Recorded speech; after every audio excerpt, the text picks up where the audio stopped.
All right, and I think we're live where we just got on the air. And those of you who are coming in, you can tell me how the audio is.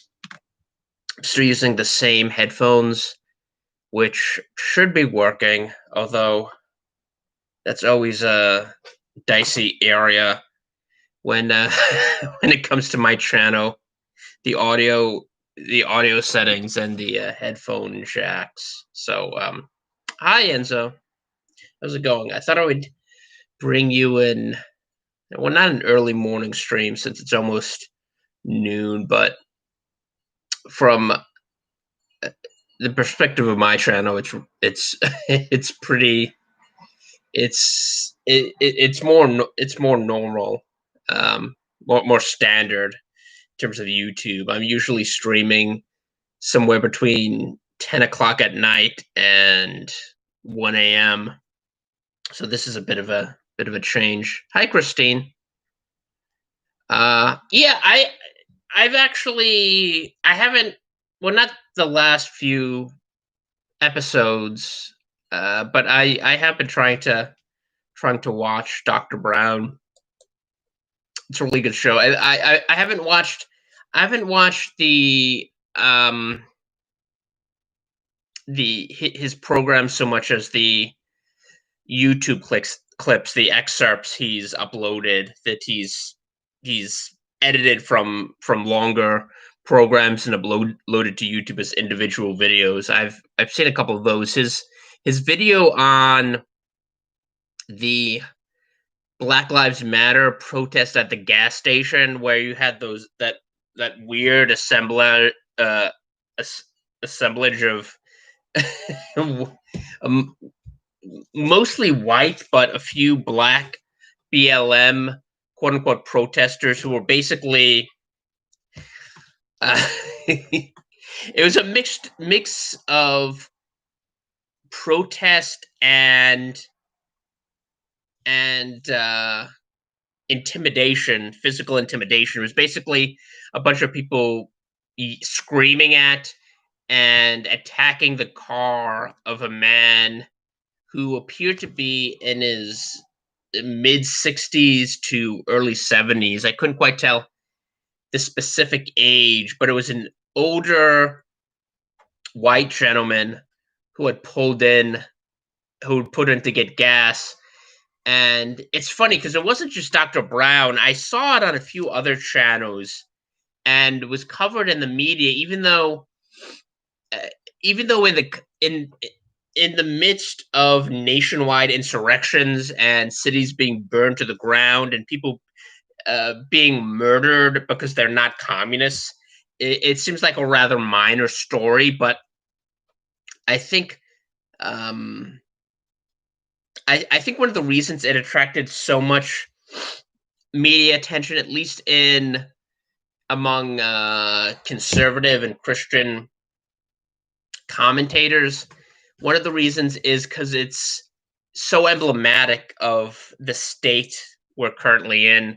It's sort of a picture postcard of what it's like to live in 2020 America, in post BLM America, where you're not, and I mean, I'm not saying anything novel, but the progression from uh, Colin Kaepernick, which at the outset was completely disingenuous. Um, People like Jamel Hill and his and the Kaepernick acolytes have tried to retcon history and portray this as some sort of protest against police brutality. When Colin Kaepernick admitted at the very beginning of these ostensible protests that the reason the reason behind these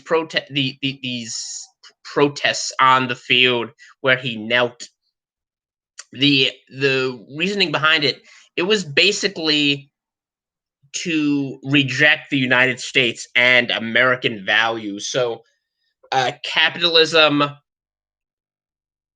the idea of racial concord, the idea of not prioritizing one race above another. All of these things were baked into the cake when Colin Kaepernick did it. He basically said, "I." It had nothing to do with the police. He said at the outset, and this was when a reporter first asked him the question, because he was doing this, kneeling for several games before the media even inquired as to what he was doing, before it was even noticed. They asked him what the reasoning behind this was, why he was doing this, and he didn't cite police brutality. He didn't cite um, his belief that black people were being unfairly treated by law enforcement. He basically said, "I despise America." Not in so many words, but that was, he said, it was a protest against America. It was a protest against what America stood for. And you can go back and look at the coverage. You might find these news pieces, although it was by now, I think it was 5 or 6 years ago. I can't even remember the last time that an athlete who had, especially a football player, whose sell-by dates are very short. I think the average retirement age for a football player is 31 to 32 years old. Here you have a guy who is not only a sub-mediocre quarterback, but not talented enough or not willing to play in the CFL or even audition for the XFL, Vince McMahon's somewhat laughable attempt at breaking into professional football. He wasn't even good enough to have a backup quarterback spot on one of these inferior leagues, and yet he has managed to become an icon of the far left, of the movement for racial for rectifying racial grievances in this country. Um, but yeah, even that has been destroyed. But that's going back to my original point. The Kaepernick thing, it has evolved from that, which was, you need to recognize my grievances, however invalid or illegitimate they are, and however divorced from reality they are. It has gone from that to, you have to be, you're basically going to be dragooned into this movement, even if it even if it's inimical to your deepest held philosophical convictions. That's basically the evolution. Otherwise, you're going to be denied employment. You're going to be harassed, and at work, in the worst extremities, you might be murdered or killed. That's the evolution we've taken over the past half decade or so. So I think that's one of the reasons that video was so, at least it was ignored for the most part in the mainstream media, but it was highlighted amongst several conservative commentators and some Christian channels. And I think one of the reasons was because it was reflective of the times we're in right now. It was kind of, like I said, it was a postcard of where we are in terms of our national discourse. Uh, that was just a bit of a tangent, but I wanted to talk about that since Christine mentioned Dr. Michael Brown. Another thing, and it's going to be a sort of stream of consciousness stream video. So I'm just going to rattle off my thoughts on a few topics. One of them, and I'm not sure how many of you are familiar with this, but the There's a YouTuber called I Hypocrite who does a lot of videos on social justice, and it's sort of he's a bit of a um, he's a bit of a sarcastic, very sardonic personality.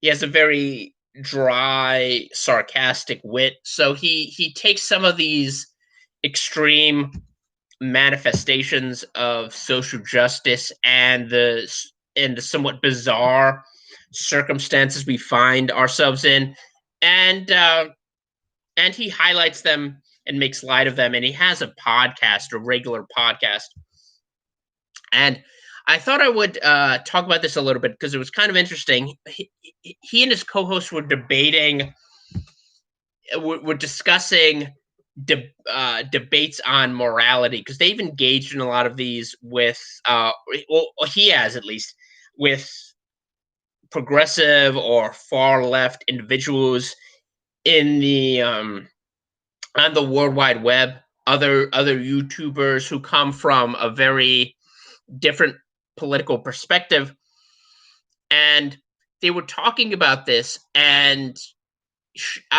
his co-host mentioned uh, morality and how you should go about engaging people with differing viewpoints. And someone in the chat mentioned the Bible or brought up the Bible, and he scoffed at that. He said, "Well, that doesn't really, that's not an effective strategy because unless you already believe in the Bible, then you're not going to be convinced from by any argument that's rooted in biblical principles." And there are a number of things wrong with this assertion. If I mean, it sounds in a very facile way. It sounds persuasive. It's one of those things. It's kind of like um, it's kind of like one of those. I, I don't want to be mean, but it's sophistry. When you actually look at it, it's one of those things. It sounds very convincing at first glance when you don't actually examine the underlying principle. Oh well, of course, if someone doesn't believe in the Bible, you can't resort to biblical or you can't resort to scriptural principles. You can't cite God and God's law when you're engaging in a debate with someone about morality. Otherwise, they'll just dismiss it. They won't, if they don't if they aren't already aren't already persuaded by biblical principles, then they'll just dismiss it. There's no point engaging. And there are a number of things, like right off the bat, that when you actually examine this critically, it doesn't make any sense. It's circular reasoning. Okay, so you're saying if someone doesn't believe in the Bible, there's no point in even broaching uh, that that issue in citing your beliefs. Uh, and I'll just give an example: abortion, murdering children. There's no point in citing that. And this is a big debate between abolitionists who who use the Bible as the bedrock in order to advance the argument that abortion is morally unjustifiable and wicked, and there's no reasonable defense of murdering a child. So abolitionists will rely upon the Bible and biblical principles in order to advance that argument. Whereas among pro-lifers, and this is not universal, because of course there are some pro-lifers who would completely agree with that, with invoking scripture and invoking God's law. But most pro-lifers will say that's not going to get us anywhere. That's not going to help us um, roll back abortion. What we need to do is rely on science and show show skeptics or people who might support abortion how science, how this is a human life and you're killing a human life, and scientifically, and that's all true. It is scientifically unjustifiable to claim that a fetus is not a living life, that a fetus is not a human being, albeit one in utero. So they're right about that. Scientifically, they do have science on their side, but most pro-lifers would say we should rely on that. We should rely on that. We should point out the inconsistencies in application of homicide statutes, and we should point to the poisonous roots of Planned Parenthood and the abortion industry. And all of these things are true, but they would reject the idea that you can cite God or God's law as that you could present that as an argument that abortion should be abolished, because they would say you would alienate secularists and people who are atheists, people who don't believe in God, and but who might share an antipathy towards killing children. And you need to build as broad a coalition as possible. And hi GW. So that that would be their argument, and they share some similar beliefs to other conservatives who might broadly share a particular belief about a moral principle, but they wouldn't cite the Bible because they say the Bible is not going to persuade people who are not already faithful, who are not already believers, and you're just going to alienate people. And the people you're debating it with are not going to be persuaded by that. And I think, with all due respect, this is circular reasoning. When you look at it, just forget about whether or not from a utilitarian perspective this is useful. Look at it, just the idea of a debate. You're engaging in a debate with someone who has an opposing belief. I use the issue of abortion, but it could be anything. Just you're going to debate someone with an opposing belief. Resolution, be it resolved, X should be done, and you support X, and your opponent supports Y. What's the point of the debate if that person is not open to persuasion? If that person's beliefs are so rigidly set that there's no point changing his mind, changing his or her mind. You see where I'm going with this? Using this principle, and I don't want to get in. I don't want to get into presuppositionalism, where the belief that the Bible is the only valid standard or rational standard of knowledge. Although I do believe that ultimately all truths lead back to the Bible. But if you're not, if your belief is that someone can come into a discussion or debate and there's no possible way to change their beliefs, that you can only appeal to them through reasoning that doesn't challenge one of their core beliefs, then it's essentially rendered debate meaningless. There's no, and I know there are actually discussions about this, whether or not engaging in debates is useful at all, because there are many people that believe, yeah, we're all blue wretches. I forget if it's 2% or 2 or 3% of the of my subscribers are moderators, which is a bit excessive, but who knows? If this channel ever blows up, it might come in handy. uh, which I don't expect it to, but who knows?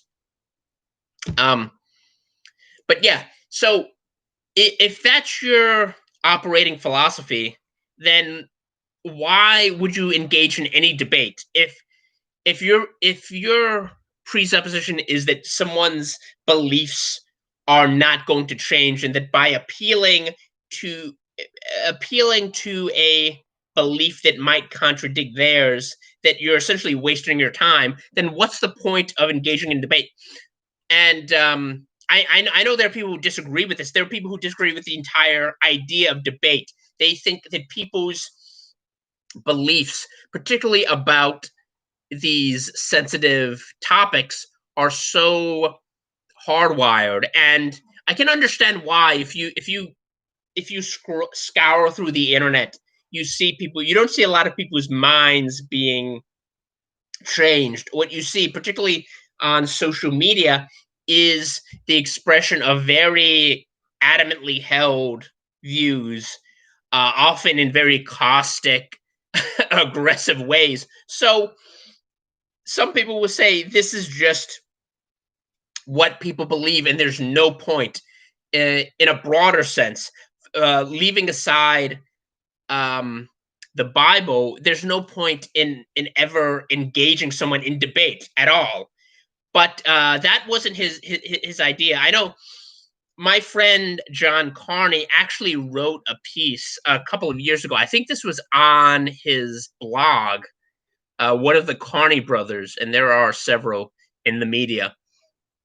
For those of you who aren't familiar, John Carney and Tim Carney are both journalists. John Carney is a financial journalist, and Tim Carney covers economics and politics more broadly. I think for the Washington Examiner, he wrote a great book called Abominomics several years ago. But John Carney wrote a blog post a couple years ago that basically said, even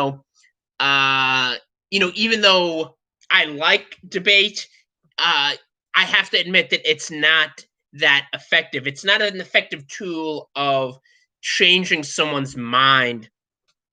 And I can somewhat sympathize with this his idea that a lot of the people who are advocates of debate are people who have participated in it for a long time, and therefore have an attachment to this form of communication. And I can definitely sympathize with that, because ever since um uh junior high school, that's been my mode of operating.